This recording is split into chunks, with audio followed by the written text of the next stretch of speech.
बेटी की शादी की दावत में आप सभी का हार्दिक स्वागत करता है।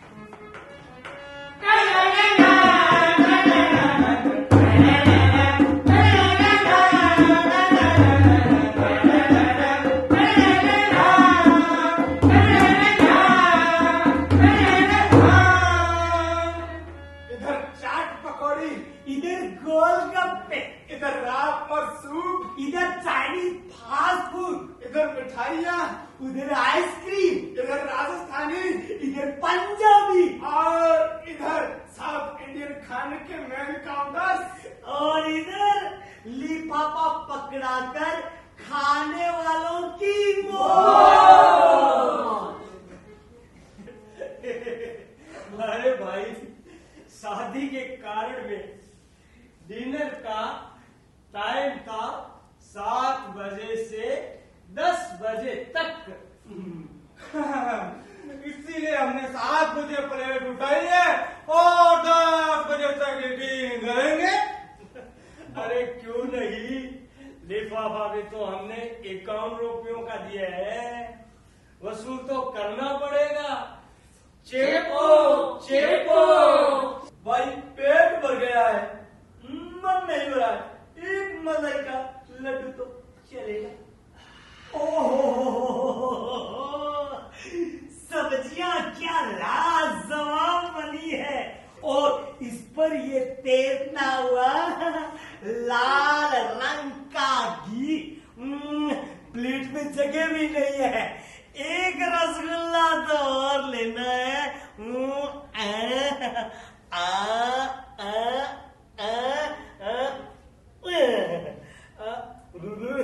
अरे अरे, ये तो लुढ़कर हो गया लाल, कमाल हो गया। हेलो, आइसक्रीम चखी कि नहीं? ओह माय गॉड, अरे पहले क्यों नहीं बताया, कहाँ है? मिठाई के 5 काउंटर खत्म होते कोने में। चलो चलो चलो चलो चलो। देखा देखा इन चटोरे पेटुओं को, पेट भर गया है फिर भी रुकने का नाम नहीं ले रहे हैं, भरे जा रहे हैं, भरे जा रहे हैं। देखो देखो इन्हें। जब भी चटपटा खाना देखूं, जब भी चटपटा खाना देखूं, मेरा मन दीवाना बोले खाले खाले खाले खाले खाले। पेट भर गया है बेबी,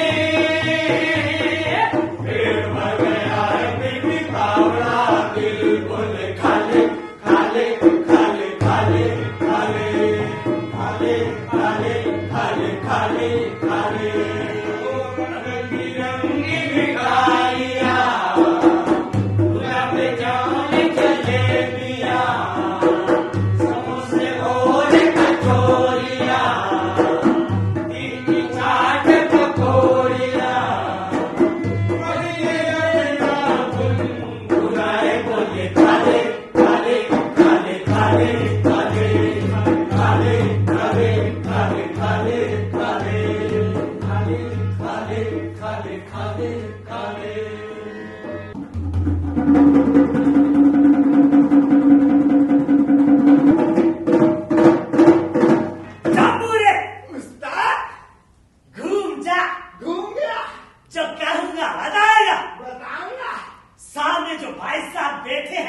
सफेद शर्ट पहने हुए, उनकी आंखों में क्या चश्मा?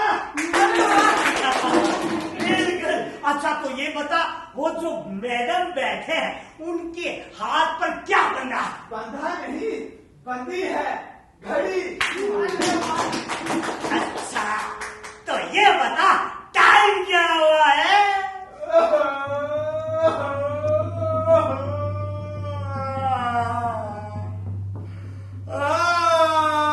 टाइम तो बहुत खराब चल रहा है उस्ताद। बोले तो लोग अपनी सेहत पे बिल्कुल ध्यान नहीं दे रहे।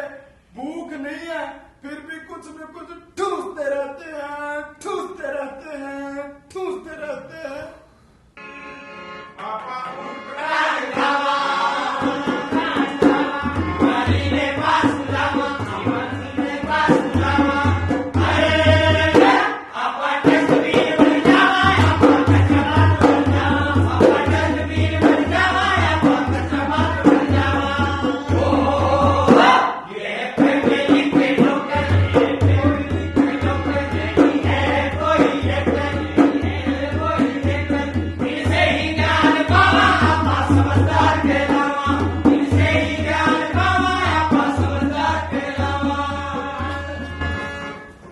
साहब नमस्कार। नमस्कार नमस्कार।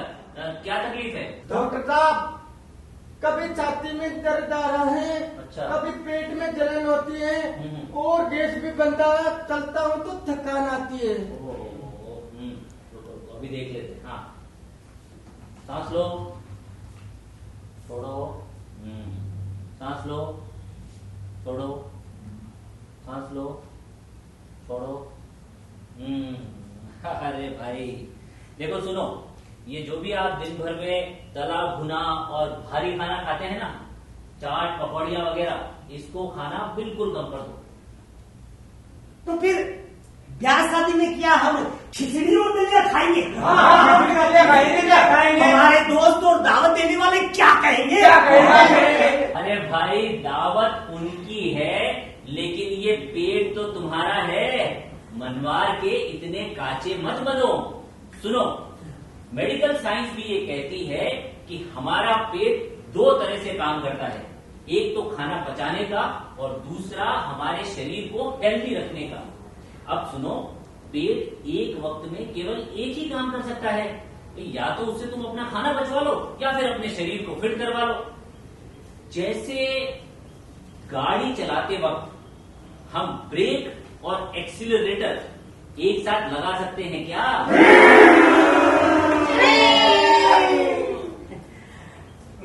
नहीं ना? नहीं। उसी प्रकार से हम कितना भी कुछ भी स्वादिष्ट खाना खाएं, उसको पचने में हमारे शरीर को कम से कम 6 से 8 घंटे का समय तो लगता ही है। और कई कई खाने तो ऐसे होते हैं जिनको पचाने में पेट को 24 घंटे का समय लगता है। 24 घंटे हैं? और फास्ट फूड जैसे पिज्जा, बर्गर, नूडल्स, पास्ता, कचौरी भी, और समोसे भी। हाँ, देखो ये सारी चीजें जो हैं वो बारीक आटे यानी मैदे से बनी होती है।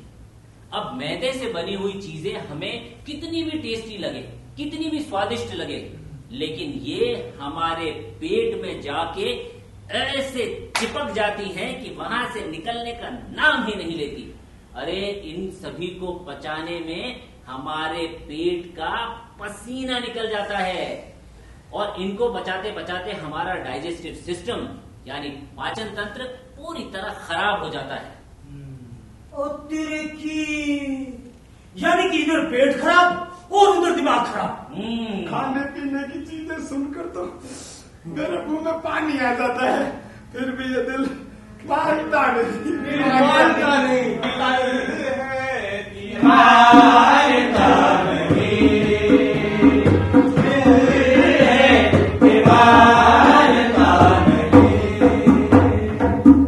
अरे भाई अपने दिल पर भी तो थोड़ी दया करो। वो कैसे? अरे हम ये जो कई बार मीठी चीजें खाते हैं ना, मीठे के साथ और ज्यादा मीठा, जैसे आइसक्रीम के साथ गुलाब जामुन, जलेबी के साथ रबड़ी, मीठे के ऊपर और मीठा, और बार बार घी में तेल में तली हुई चीजें खाते हैं ना, ये चीजें हमारी सेहत के लिए बिल्कुल भी सही नहीं है। हाय हाय, ये सुनकर भी मुंह में पानी आता है। अरे सुनो तो, अरे सुनो, ये गरिष्ठ चीजें हमारे पेट में पहुंचकर हमारे दिल से जुड़ी हुई नलियों में उनके ब्लड सर्कुलेशन यानी रक्त प्रवाह में रुकावट पैदा कर देती हैं और जाने अनजाने में हम हमारे पेट और दिल से जुड़ी बीमारियों को न्योता दे डालते हैं। यानी कि मिठाई को कम करके नमकीन पे ज्यादा भरोसा करें। अरे तुम तो ठहरे एक नंबर के चटोरे। अरे भाई मीठा तो बुरा है ही, साथ ही ज्यादा मात्रा में नमक भी हमारे शरीर को बहुत नुकसान पहुंचाता है। इससे हमें हाइपरटेंशन और बीपी जैसी बीमारियां हो जाती हैं और साथ ही ये हमारी किडनी पर भी बहुत असर डालता है। एक शिकायत है डॉक्टर साहब आपसे। कौन सी शिकायत? वो ये है कि आपके यहाँ मिठाई को मना और नमकीन को नाना, तो फिर हाँ किस बात? अच्छा, सुनो, हाँ किसके लिए है? देखो, खाना वही जो हमारी सेहत बनाए, समझ गए? हमारी थाली में संतुलित आहार होना चाहिए, जैसे हरी सब्जियां, अंकुरित दालें, विटामिन, मिनरल्स, प्रोटीन्स आदि। और ये सब चीजें हमें कैसे मिलती हैं? तो देखो, हमें ताजी हरी सब्जियां खानी चाहिए और फल खाने चाहिए, वो भी वो सब जो हमारे क्षेत्र में उगाई और पाई जाती हैं, क्योंकि ये हमें एक तो प्रचुर मात्रा में मिलेगी, दूसरा ये सब मिलेगी हमें सस्ती, और ये सब होंगी ऑर्गेनिक, एकदम ताजा। अगर हम इन सभी चीजों को हमारे खाने में मिला लें तो हमारे खाने में भरपूर मात्रा में विटामिन होंगे, मिनरल्स होंगे और होंगे प्रोटीन्स, और साथ के साथ एक बहुत ही मजेदार और बहुत ही मजबूत तत्व मिलेगा हमें, जो होता है फाइबर। हाँ हाँ, फाइबर। अरे फाइबर हमारे आंतों में जमी हुई गंदगी को, नालियों में जमी हुई गंदगी को ऐसे साफ करता है, ऐसे साफ करता है, जैसे कि कोई हमारी नाली अगर ब्लॉक हो जाए तो एक बड़ा सा ब्रश जाके उसकी सफाई करता है ना, इसी प्रकार फाइबर हमारे पेट की आंतों को, नलियों को साफ कर देता है। मतलब हमारा पेट एकदम साफ। यानी कि थाली में हो हरियाली तो घर में हो खुशहाली। हाँ। इतना तो समझ में आ गया डॉक्टर साहब। लेकिन एक बात और है जिसका आपको विशेष ध्यान रखना है, हर वक्त ध्यान रखना है। हाँ। जब भी हम लोग खाना खाने बैठे तो हमें अच्छे मन से, खुश होकर, मस्त होकर खाना खाना चाहिए। और दूसरी मुख्य बात, हमारे घर में जो भी खाना बनाता है, फिर चाहे वो हमारी माँ हो, हमारी बहन हो, हमारी बेटी हो या फिर हमारी धर्म पत्नी हो, हमें उन्हें अपने दिल से धन्यवाद देना चाहिए। मुझे तो शर्म आती है। अच्छा, हाँ? खाना खाते वक्त तो तुझे शर्म नहीं आती? और अगर मैं तारीफ ना करूं ना तो मुझे खाने को भी ना मिलेगा। शाबाश शाबाश, खाने को ही ना मिले हैं। डॉक्टर साहब 1 मिनट। हाँ हाँ, बताइए। अपन अच्छी सेहत पाने के लिए व्यायाम भी तो कर सकते हैं और योगाभ्यास भी कर सकते हैं। हाँ हाँ, बिल्कुल बिल्कुल बिल्कुल। और मेडिटेशन भी तो कर सकते हैं। मेडिटेशन बोले तो ध्यान। हाँ, मेडिटेशन बोले तो ध्यान, मतलब कि हमें ध्यान लगाने से हम अपनी इच्छाओं को, यानी कि इंद्रियों को कंट्रोल कर सकते हैं। गांव के लोग तो वैसे ही मेहनती होते हैं, बहुत मेहनत मशक्कत करते हैं, उनको व्यायाम की कहाँ जरूरत है। तुम्हारा मतलब है कि जैसे किसान, मजदूर, तांगा, रिक्शा चलाने वाले, यही सब लोग ना। देखो, बात तो सही है, ये लोग मेहनत तो बहुत करते हैं, मशक्कत तो बहुत करते हैं, लेकिन ये जिस तरह का काम करते हैं उससे उनके शरीर के केवल कुछ ही अंगों का व्यायाम होता है। अरे इन सबसे पूरे शरीर का व्यायाम थोड़ी ना होता है। पूरे शरीर का व्यायाम करने के लिए हमें कसरत के साथ साथ करना चाहिए योगाभ्यास, प्राणायाम और साथ में मेडिटेशन। हमें तो इसका बहुत फायदा हुआ है सर। हाँ डॉक्टर साहब, जो अटरम सटरम जो चीजें खाते हैं उनके लिए तो अपना दिन पहले से ही मना कर देता है। और इन लोगों का मानना होता है कि योगा करने में, व्यायाम करने में बहुत टाइम लगता है। लेकिन ऐसा थोड़ी होता है। ना, देखिए ऐसा बिल्कुल भी नहीं है। भाई एक बात बताओ, आप पूरा दिन अपने परिवार वालों के लिए मेहनत मशक्कत करते हो, उनकी देखभाल के लिए बहुत सारा काम करते हो, पर आप अपने खुद के लिए क्या करते हो? अगर आप पूरे दिन भर में अपने खुद के लिए प्राणायाम, योगा, कसरत, ध्यान, मेडिटेशन आदि चीजों के लिए केवल आधा घंटा निकालोगे तो ये बहुत है। बस आधा घंटा? हाँ, आधा घंटा, इससे ज्यादा समय की जरूरत ही नहीं है। और इस आधे घंटे में जब आप अच्छे से व्यायाम करोगे, योग करोगे, तो आपका जीवन बनेगा खुशहाल, और साथ ही साथ आपके परिवार के लोग भी आपको देखकर ये सब चीजें शुरू कर देंगे। जब हमारा परिवार तंदुरुस्त होगा तो हमारा पूरा गांव तंदुरुस्त होगा।